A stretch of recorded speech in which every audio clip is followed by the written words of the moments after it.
Pemukiman di Kampung Lolongo, Kelurahan Empang, Kecamatan Bogor Selatan, Kota Bogor terendam banjir setinggi hampir 1 meter usai diguyur hujan deras pada Senin sore hingga malam. Warga tak dapat menyelamatkan perabotan dan kendaraannya lantaran arus banjir datang secara mendadak. Sebelumnya hujan deras yang melanda Kota Bogor membuat arus selokan meluap hingga membuat turap benahan TPU longsor dan menutup aliran air. Akibatnya arus selokan tumpah hingga merendam pemukiman di bantaran sekitar. Sementara petugas SAR gabungan yang disiagakan ke lokasi langsung membongkar material longsor yang menutup aliran selokan. Sedikitnya belasan warga penghuni terpaksa diungsikan lantaran rumahnya terendam banjir. Kurang lebih udah pada asar, hujan besar, jam 5-an lah, jam 5. Itu dadak air besar langsung meluap.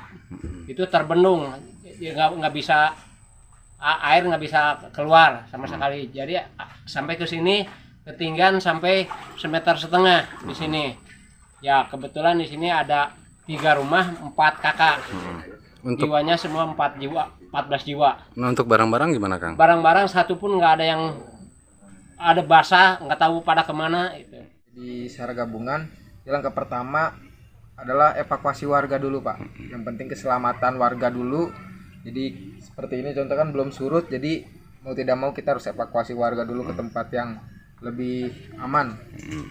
Setelah itu kita koordinasi dengan teman-teman di lapangan untuk asesmen dulu, asesmen longsoran yang terjadi karena sebelumnya kan longsor, saluran air tertutup oleh longsoran mengakibatkan banjir. Jadi mungkin itu yang ke depan akan kita kerjakan sama teman-teman. Hingga Senin malam petugas masih berkutat mengevakuasi material longsoran dengan cara manual lantaran alat berat sulit menjangkau lokasi.